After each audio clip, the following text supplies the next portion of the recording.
Hi.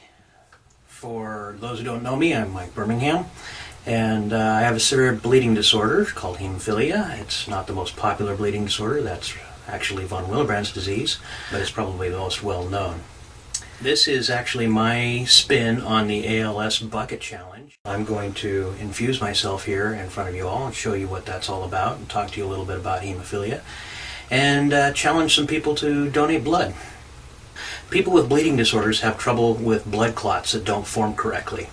When the blood clots, blood cells called platelets stick to the blood vessel walls and to each other to form a clot. But there's a chemical chain reaction that happens to proteins or factors in the blood to form a sort of mortar or cement around those platelets, and one of those factors is actually missing in my blood, and most people with bleeding disorders have different factors that are missing, and the one that I'm missing is called factor VIII, or the anti-hemophilic factor.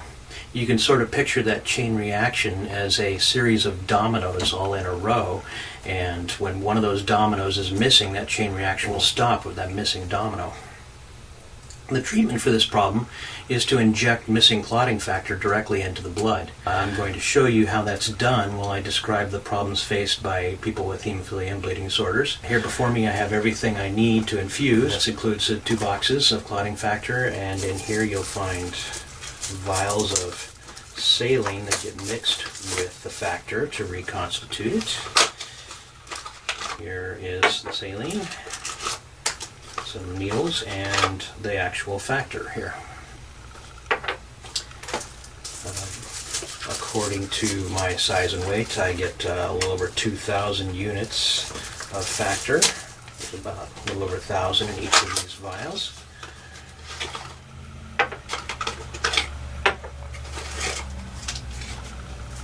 And so what I'll do is take the tops off of each of these.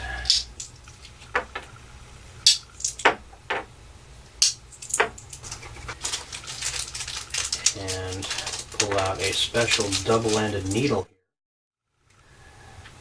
which I will then poke into one of the saline bottles, which is under normal pressure, and a factor vial, which is actually under vacuum, so that all of the saline will drain down into the factor.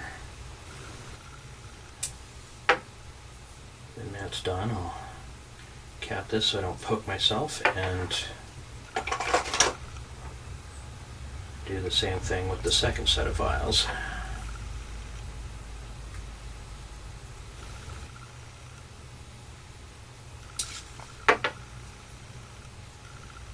Recap the needle so I don't poke myself.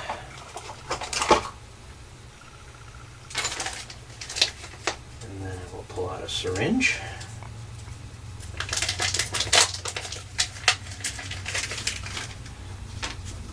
Put the other needle on it.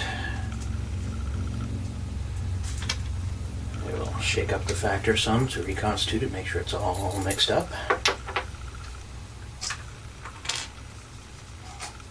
And since it's under vacuum, I'll put a little bit of air in there just so I don't have trouble drawing it out.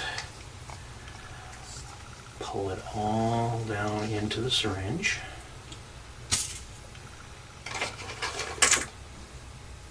Do the same thing with the second set.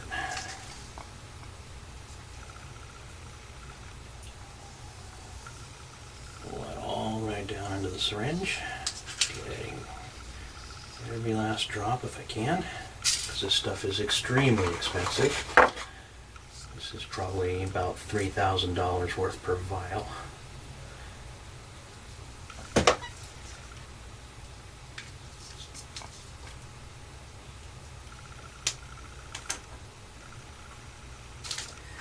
Then I will pull out yet another needle. This is called a butterfly needle.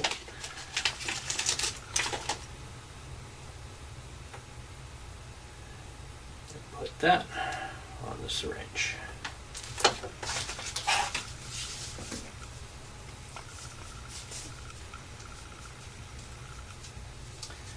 My trusty old tourniquet here will tighten up my arm so that the blood will flow out into my hand. It has the veins that are returning to the heart are closer to the surface, so the blood has trouble returning to the heart, which will make the veins stand out a little more. gauze pad ready for when I'm done. And alcohol wipe to sterilize my site there. I'm going to infuse myself right here in the crook of my arm.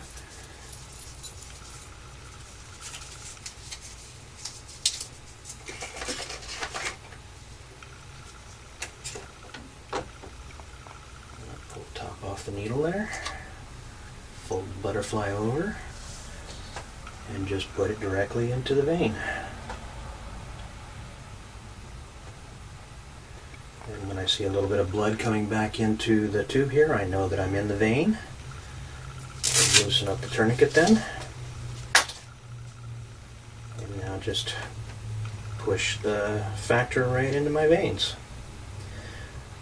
Most external cuts, as long as they're not too severe, will stop bleeding on their own. It will just take a bleeder a little longer to form the blood clot than a person with normal clotting levels. The real problem comes when bleeding is into internal parts of the body, into bruises and muscles, and most specifically into joints. I've got several joint problems. I've actually had both of my ankles replaced, and both of my subtalar joints have been fused to prevent them from moving at all. And I've had one knee completely replaced too, because of the damage that has happened to those joints. This is actually as straight as my elbows will ever go. If they replaced them, I would do that too, but they don't have a very good replacement for that. So there are many great videos showing the problems that can happen to the joints, and that actually illustrate very well the clotting process. I'll link to some of those on my blog called The Bleeding Edge. You can read that at mbirmingham.blogspot.com anytime you want. I left a little air bubble inside the syringe so that I can get everything out of the tube that leads to the needle. So I can get every last drop that's possible into my veins. That's what's happening now. There we go. Right down into the end. Now there's the tricky part to do one-handed. I just place the gauze over the needle. With these two fingers, I'll pull the needle out. And the clever people who have made these needles have made a nice little sheath so that it just slides right down over the needle so I don't poke myself. And then I will hold the gauze over my infusion site for a moment to keep the blood from dropping all over the furniture. While that's happening, I would like to tell you about what I call the Big Stick Challenge.